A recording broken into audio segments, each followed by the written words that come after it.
October 13th, 2020. A night that should have been like any other in the quiet streets of Jeffrey Manor, but it wasn't. A woman's life was cut short on her own front porch, and with her, a child's life too. A child who had barely begun his journey, Stacy Jones, 8 months pregnant, was shot 3 times in the back, leaving her to die in a pool of blood while her children slept soundly inside. Her murder wasn't random. It wasn't a crime of passion. It was calculated. It was deliberate. The man behind it was someone she trusted, someone she had loved. A man she thought would be by her side through the difficult months of her pregnancy. But Corey Deering, the father of her child, had other plans. A married man, with children of his own. He didn't want this one. He didn't want Stacy. Why did Corey do it? What could have driven him to murder the woman who carried his child? Was it truly about money, responsibility, or was it something far darker? What happened that night, and why did it take so little for the life of Stacy Jones and her newborn son to be snuffed out? In the coming moments, the twisted truth will unfold layer by layer, leaving you with one haunting question. How could someone who once promised to love and support someone else end up as their murderer? Stick around as we unravel the chilling details of this tragedy and the long road to justice. Stacy Jones was more than just a name and a headline. She was a mother, a daughter, a professional.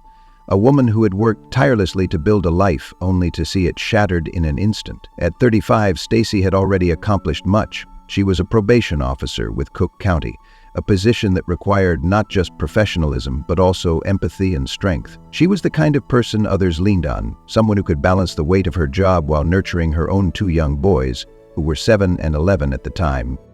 But behind the calm exterior of a dedicated worker and mother, Stacy was living a life fraught with complexity. Her relationship with Corey Deering, the father of her unborn child, had not been one of happiness or mutual respect. It was a relationship that, from the beginning, carried with it an undercurrent of tension, one that would only grow stronger as the months wore on. Stacy's life had not been easy. She was a woman who had fought hard for the stability she had, raising 2 sons on her own before finding herself unexpectedly pregnant again. But this pregnancy was different. It was a decision that would change the course of her life forever. The father, Corey Deering, had been someone she trusted, someone she had hoped would be her partner in raising their child. But soon, as her pregnancy progressed, Stacy began to realize that this man, who had promised her everything, was not the partner she had imagined. In the early days of her pregnancy, Stacy had tried to make the best of her situation. She confided in her family about the father of her child, speaking of his promises of support, his assurances that everything would be fine. But as time wore on, those promises grew hollow. Corey, a man already married with children from previous relationships, made it clear he didn't want another child. He didn't want Stacy, and his threats to her only grew louder and more frequent. "I'm done having kids," Corey had told her more than once, according to Stacy's family. It wasn't just a statement, it was a declaration that left Stacy, already vulnerable, questioning her future. What was she supposed to do with a man who couldn't or wouldn't acknowledge his responsibility? As her pregnancy advanced, the threat of violence loomed larger. Stacy's family began to notice the change in her, the fear that replaced the excitement of preparing for a new child, the anxiety that crept into her voice every time she spoke of Corey. Stacy, a woman known for her strength and resilience, was now afraid of the man she had once trusted. What had changed? What had happened to this man who was supposed to love her, support her, and share in the joy of a growing family? It became clear to Stacy's family that Corey was capable of much more than empty threats. He was a man consumed by his own desires, a man who would go to any lengths to avoid the consequences of his actions. And, for Stacy, the realization that she was trapped in this toxic relationship with no way out became unbearable. But still, she pressed on, holding on to the belief that everything would somehow work out. The thing about Stacy's story, about her life, is that it wasn't meant to end like this. She was a woman who had built a life, who had fought for everything she had, only to have it all ripped away in one brutal, senseless act. What was it that had caused Corey to take such drastic measures? What had driven him to murder the mother of his child and the child itself? Stacy's family had no answers, only questions, and as they struggled to piece together the story of her final months, one thing became painfully clear. Stacy had been running out of time, and she had nowhere to turn. How many other women find themselves in similar situations, trapped in relationships that become too dangerous to escape? How often do we fail to see the warning signs until it's too late? Stacy's story is one that raises these questions and many more. It forces us to confront the painful truth that sometimes love and trust can turn into something far more toxic, something that can cost lives. October 13th, 2020, a night that would forever change the lives of Stacy Jones's family and friends. A night that would end in unimaginable tragedy. It was just past midnight when Stacy stepped out onto her front porch in Jeffrey Manor, a quiet neighborhood on the south side of Chicago. She had no idea what was coming, no inkling that the man she had trusted, the father of her unborn child, was lurking in the shadows, waiting to take everything from her. Stacy's home, a modest residence in a neighborhood that had seen its fair share of struggles, had been a sanctuary for her and her children. It was where she had hoped to build a future, a place of safety and stability. But that night, that future was violently ripped away. Stacy, 8 months pregnant with a child she had fought to keep, never stood a chance. We've learned the name of the pregnant woman who was shot and killed on the south side overnight. This morning, police are searching for those responsible as doctors work right now to save that baby's life. CBS 2's Mugo Odigwe spoke with her neighbors. This is simply tragic. That newborn is here at Comer Children's Hospital in critical condition, and you can't help but wonder who would shoot a pregnant woman. That question is something her neighbors are also grappling with. They weren't quick shots, they were measured shots, and whoever did it wanted to do it. Elliot Cobb says his wife heard 3 gunshots overnight. Alan Jones heard about 2 shots. I heard 2 shots. No screaming, no noise, no nothing, just 2 shots. Pow, pow. But in the end, the same unfortunate result. A woman 8 months pregnant is dead. The medical examiner's office has identified her as 35-year-old Stacy Jones. I see her kids. She got a girl and a boy. Chicago police say just after midnight, they were called to the 2100 block of East 95th Place in the Jeffrey Manor neighborhood. When they got here, they found Jones lying on the porch, unresponsive. She also had injuries from 2 gunshots on her back. This morning, there's still blood on the ground in front of that porch. And then this, a racial slur along with the letters KKK spray painted on the side of the house. Neighbors, some who've lived here for more than 10 years, say they've never witnessed something like this around here before. It's terrible. It's a sad thing that you can't live in a city with peace and love. Unfortunately, there's a lot of mad and strange people running around this earth. Once you can identify them, stay away from them. At last check, police say they are still searching for the killer. And again, that baby is in critical condition here at Comer Children's Hospital. In Hyde Park, Mugo Odigwe, CBS 2 News. Corey Deering had come with a plan that was cold, ruthless, and premeditated. He had been stewing over the situation for months, harboring resentment over the child he did not want, the responsibility he refused to take. He had been vocal about his disdain for the pregnancy, his clear unwillingness to provide for another child. His threats had grown increasingly severe. Stacy had been aware of the tension, of the fear that crept into her life every time Corey's name came up. But on this night, her worst fears would become reality. Just before the shooting, Corey had contacted Camelia Blackman, a woman he was also involved with, asking her to give him a ride. She had no idea that she was about to become a part of something far darker than she could have imagined. Corey directed her to park some distance away from Stacy's home, telling her to wait while he walked toward the porch. At that moment, Stacy, perhaps sensing something was wrong, went outside to investigate the noise. It was then that her life, and the life of her unborn child, was torn away from her. Stacy, thinking she might be facing an intruder or someone causing trouble in the neighborhood, was unaware that the person standing before her was the very man she had hoped would protect her, the man who was supposed to be the father of her child. As she turned her back, Corey took aim and fired. 3 gunshots rang out in the still night air, each one cutting into Stacy's body. The force of the attack was swift, leaving her crumpled on the porch, bleeding and gasping for air. A youth football coach, seen here, a pillar of his community, those who know him say, accused in the shooting death of a pregnant woman. And now police tell us he was the father of that very baby. CBS 2 investigator Megan Hickey digging into the suspect's history. She joins us from the Auburn Gresham neighborhood where the suspect turned himself in. Right, Brad, the Chicago Park District tells me Corey Deering was an employee. He coached a youth football team, and he was placed on emergency suspension pending the outcome of this investigation. He coached a generation of young football players, the Ogden Park Vikings, for 15 years. All day long. That's where he met 35-year-old Cook County probation officer Stacy Jones while coaching her older son. We prepare for battle every day. Do I make myself clear? Prosecutors say Jones was 8 months pregnant with his baby when she was found on her front porch on October 13th. Where was the location of the shots fired over here? 3 in front of the house. She'd been shot in the back. Police said she died moments after she delivered. The baby boy died 4 days later. But if he did not want her to carry this pregnancy through. Today, police said there were no orders of protection nor a history of domestic violence between the pair, but that Deering, who is married, had threatened Jones in the past. The victim had conveyed to some of her friends that the father told her she would never make it through the pregnancy. The shooting was captured on surveillance video. Another woman who was also pregnant by Deering drove him to the scene of the shooting. Prosecutors say she didn't know his intentions. Oh, you can see in his face that he was hurting.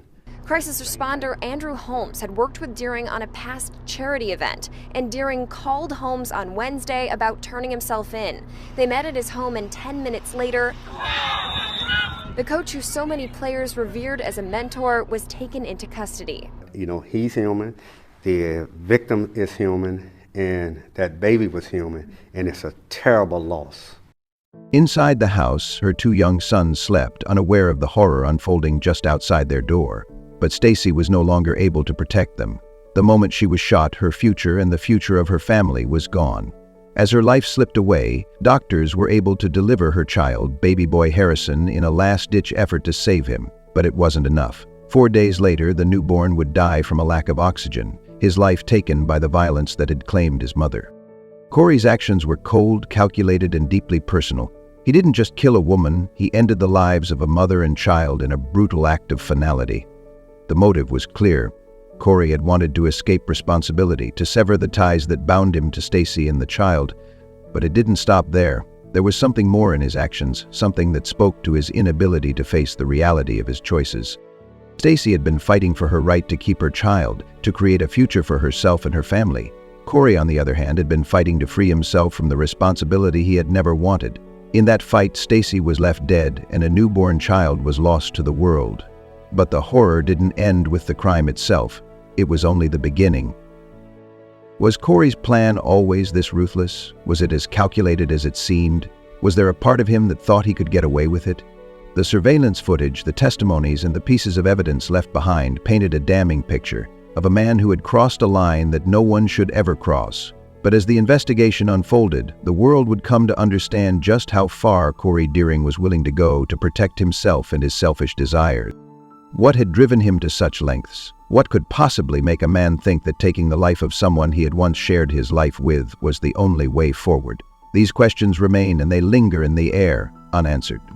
The brutal murder of Stacy Jones and the death of her newborn son sent shockwaves through the community, but it also ignited a fierce determination among law enforcement. The police knew that they had to move swiftly, uncovering every detail and piecing together the truth behind this senseless act of violence. As the days passed, the investigation revealed shocking truths about the person who had committed this crime, and it became clear that the trail of evidence would lead to one man, Corey Deering. The first break in the case came almost immediately. At the scene of the shooting, detectives found crucial evidence that would become the cornerstone of their investigation. Surveillance footage from a nearby camera captured the moments leading up to Stacy's murder. The images were hauntingly clear, though grainy. There, on the footage, was Corey Deering, walking toward Stacy's home under the cover of night. It wasn't hard to recognize him. The surveillance video showed him approaching the porch where Stacy had just stepped outside. Seconds later, the camera caught the muffled sounds of gunshots. Deering was seen fleeing the scene shortly after, disappearing into the darkness, but the damage was already done. This video evidence was damning. It didn't just place Deering at the scene of the crime, it exposed the cold, calculated nature of his actions. No longer could the defense argue that Deering wasn't involved. The footage provided irrefutable proof that he had shot Stacy, and it would be central to the case as investigators worked to confirm the full extent of his involvement. But surveillance footage, no matter how conclusive, only tells part of the story. The rest of the investigation would require sifting through the relationships, the motives, and the broken promises that had led up to this violent act. Law enforcement began by interviewing Stacy's family and friends, hoping to uncover any clues that might explain why a man would commit such a heinous act against the mother of his child. What they learned was both chilling and heartbreaking. Stacy's loved ones revealed the fear that had consumed her over the past months. She had confided in them repeatedly about the threats Corey had made, her anxiety growing as her pregnancy advanced. She had spoken openly about his reluctance to take responsibility, his refusal to help her with the child they had created together. Friends and family members recalled how Stacy had tried to remain hopeful despite the mounting pressure, how she had tried to believe that Corey would come around. But with each passing week, the fear in her eyes became harder to hide. Stacy had known that Corey didn't want this baby, but she never imagined he would go this far. What could have led Corey to murder his own child? What could have possibly made him think that shooting the mother of his unborn son was the solution to his problems? These were the questions that weighed heavily on the investigators, but they knew one thing for certain. There was more to this than just a simple act of rage. This was a carefully planned crime, one that Corey had been thinking about for months, as the mounting pressure of responsibility slowly suffocated him. The investigation also uncovered the role of Camelia Blackman, who had driven Corey to the scene that night. Initially, Blackman claimed that she had no idea what was about to happen. She testified that Corey had asked her to park some distance away from Stacy's home and wait for him while he walked to the porch.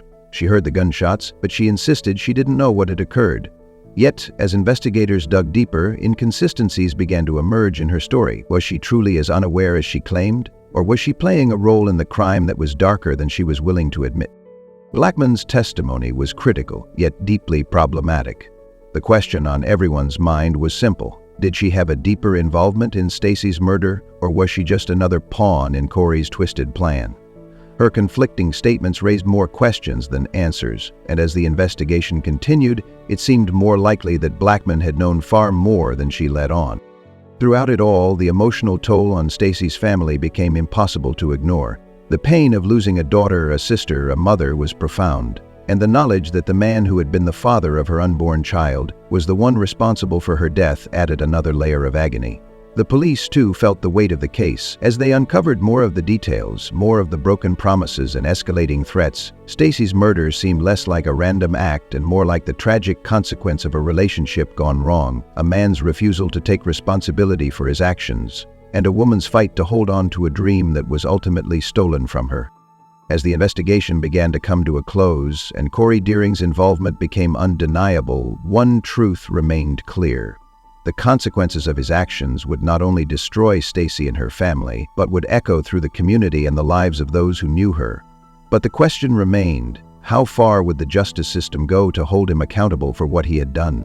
The trial of Corey Deering was nothing short of an emotional battlefield. The courtroom was filled with grief-stricken family members, all of them hoping for justice, hoping that the man who had taken their daughter, sister, and mother would be held accountable for his actions. As the proceedings began, the weight of the evidence, surveillance footage, testimonies from family members, and a trail of lies and threats piled up against Corey, but the defense was determined to fight. What happened next would be a test of legal strategy, emotional endurance, and ultimately, truth. Assistant State's Attorney Michelle Papa was at the helm for the prosecution. Her opening statement was as clear and direct as it was heartbreaking. She painted a picture of a woman who had been subjected to months of threats, fear, and manipulation. A woman who had tried time and time again to make her relationship work, to believe that the man she loved would come around. But Papa also made it clear Stacy Jones had been murdered because Corey Deering didn't want to pay for his child. He didn't want to be a father, and he certainly didn't want to face the consequences of his actions. Stacy Jones did not live to see the birth of her baby, Papa said, her voice trembling with the weight of the words. Stacy was left there, bleeding, dying, on the front step of her home, all because Corey Deering couldn't face his responsibility. The prosecution detailed how, on the night of October 13th, Corey had planned and executed the murder with chilling precision. He had been seen on surveillance footage walking up to Stacy's home. He shot her 3 times in the back, and as she fell to the ground, doctors rushed in to deliver her baby, but it was too late. Baby boy Harrison, born just hours after his mother's death, would also die, his life stolen by the violence that had taken his mother. Papa's argument was clear. This was not an impulsive act. This was murder, premeditated and cold-blooded. The evidence was overwhelming, and the jury would have to wrestle with the reality of what had happened. A man who had been unwilling to take responsibility for the life he had helped create had murdered the woman he had promised to love. A mother was gone, and a child was lost. But Deering's defense team wasn't going to give up so easily. Patrick Campanelli, Corey's attorney, fought to establish doubt. He pointed fingers at Camellia Blackman, suggesting that she had more to do with Stacy's death than the prosecution was willing to admit. According to Campanelli, Blackman, who had driven Deering to Stacy's home that night, had a motive of her own. She was a romantic rival, he argued. It was Blackman who had been the real driving force behind the murder, not Deering. "You may not like my client," Campanelli said, standing before the jury, his voice rising in defense of Deering, "but it doesn't make him a murderer." He argued that Deering was not responsible for the murder, that Blackman had orchestrated it out of jealousy, but this defense was shaky at best. There were no clear motives or solid evidence to back up the claim that Blackman was the mastermind. Instead, it appeared as though Campanelli was trying to deflect attention away from the truth, that Corey Deering had murdered Stacy Jones, a woman he once called his own. Blackman herself took the stand, her testimony filled with tears. She explained how she had been unaware of what Deering was planning, how she had simply driven him to the scene and waited in the car, listening to the gunshots in the distance. Her testimony was filled with contradictions, moments where her memory seemed to fail her and her credibility began to fray. How could she claim to know nothing when it was clear she had been there, just steps away from the crime? The emotional toll on Stacy's family was visible throughout the trial. Her uncle, Brian Jones, broke down in tears as he recounted how he had introduced Stacy to Deering through their shared involvement in the Youth Football League. He had trusted Deering, had believed in his promises, and now he was forced to face the devastating reality of what that trust had led to. It was a gut-wrenching moment that laid bare the heartbreak of Stacy's family, how their lives had been forever changed by one man's choices. As the trial moved toward its conclusion, the tension in the courtroom was palpable. The jury had been presented with a wealth of evidence, but the defense's argument about Blackman's involvement left room for doubt. Would they believe the prosecution's case that Corey Deering was the sole perpetrator of this crime? Or would the defense's claims of jealousy and manipulation from another woman cloud their judgment? But no matter how the trial played out, one thing was clear: the loss of Stacy Jones and her baby would leave a mark that could never be erased. The question was no longer about whether or not Corey Deering had murdered Stacy. The question was whether justice would be served, and if so, would it be enough to give Stacy's family a sense of closure? The conviction of Corey Deering may have brought a sense of closure to some, but it did little to undo the pain that would forever haunt Stacy Jones's family. The brutality of her death and the loss of her newborn son left scars that would never heal. It is easy to view a case like this through the lens of the trial, the cold facts and the emotional testimony. But when you step back and consider the broader implications, the case becomes something much deeper, something that forces us to ask uncomfortable questions about the society we live in, the relationships we form, and the value we place on human life. At its core, the case of Stacy Jones and Corey Deering is a tragic reminder of the destructive power of control and manipulation in relationships. How many women like Stacy find themselves trapped in situations where their safety, their future, and even their lives are placed in the hands of someone who is emotionally and psychologically abusive? How often do we hear about people who make promises only to abandon them when things get difficult? Corey's threats were not the desperate words of a man who didn't know what to do. They were the calculated actions of someone who believed he could avoid the consequences of his actions, no matter who had to suffer. The death of Stacy Jones was not an isolated incident. It is part of a larger, more troubling pattern of violence and abuse that goes unnoticed, ignored, or excused until it reaches a breaking point. Stacy had confided in her family about Corey's threats, about his refusal to take responsibility for the pregnancy. But she was not the first woman to face such a fate, and tragically, she won't be the last. Every year, countless women find themselves in similar situations, struggling to escape the control of partners who seek to dominate, manipulate, and in some cases destroy. The question that remains is this: how can we prevent these tragedies from happening in the future? How do we stop the cycle of abuse and ensure that women like Stacy are not forced to face the ultimate price for trying to take control of their own lives? The answer isn't simple, and it lies in recognizing the signs of abuse, in providing support systems that help people leave toxic relationships, and in challenging the cultural norms that allow such behavior to persist. Stacy's family was left to pick up the pieces after her death, but the ripple effects were felt far beyond her immediate circle. Her 2 young sons, who will grow up without their mother, will carry the weight of this tragedy for the rest of their lives. They will never fully understand why their mother, the woman who had loved them, was taken from them so brutally. The absence of their mother will leave a hole in their lives, one that no amount of time will ever fill. Corey Deering's actions shattered a family and destroyed the lives of those left behind, but it is also a stark reminder of the larger issue at play: how violence in relationships, when unchecked, can escalate into something far worse. The stories of women who suffer in silence, afraid to speak out, afraid to seek help, are all too common. Stacy's death was a tragic example of how, when voices are silenced and threats go unanswered, lives are destroyed. As we reflect on this case, we must ask ourselves, what are we doing to ensure that Stacy's death is not just another tragic headline, quickly forgotten? What steps are we taking to create a society where women are not left to fight alone?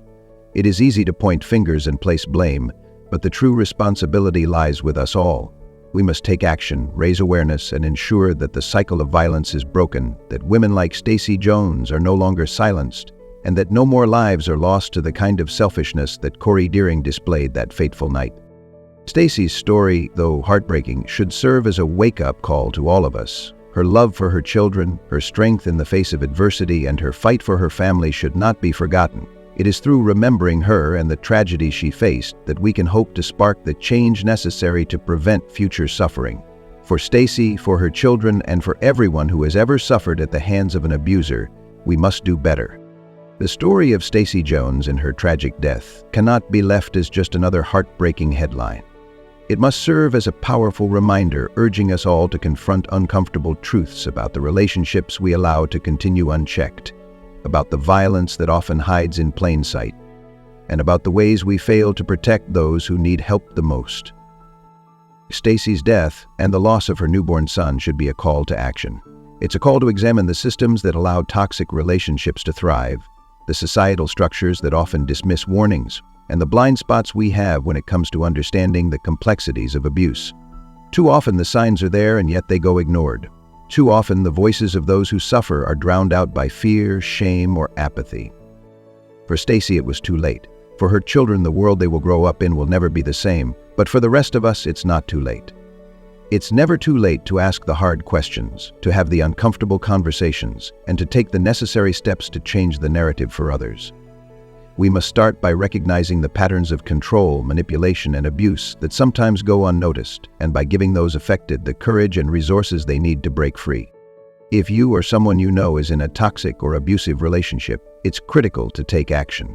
It's critical to seek help before it's too late. Domestic violence shelters, hotlines, and support networks exist to assist those who feel trapped. Stacy's story is a reminder that we must create a world where these resources are accessible, where victims are empowered to leave their abusers, and where the cycle of violence is not allowed to continue. The impact of Stacy's death ripples out far beyond the tragedy itself. It affects the community, the people who loved her, and the lives of her children. And while no amount of justice can bring Stacy back, no verdict will undo the damage. There is something powerful in ensuring that her story doesn't end in vain. We all have a responsibility to help prevent these tragedies. We can all play a part in speaking out against abuse, supporting those who need it, and challenging the attitudes and behaviors that normalize violence. When we stand together, when we raise our voices, we can make a difference.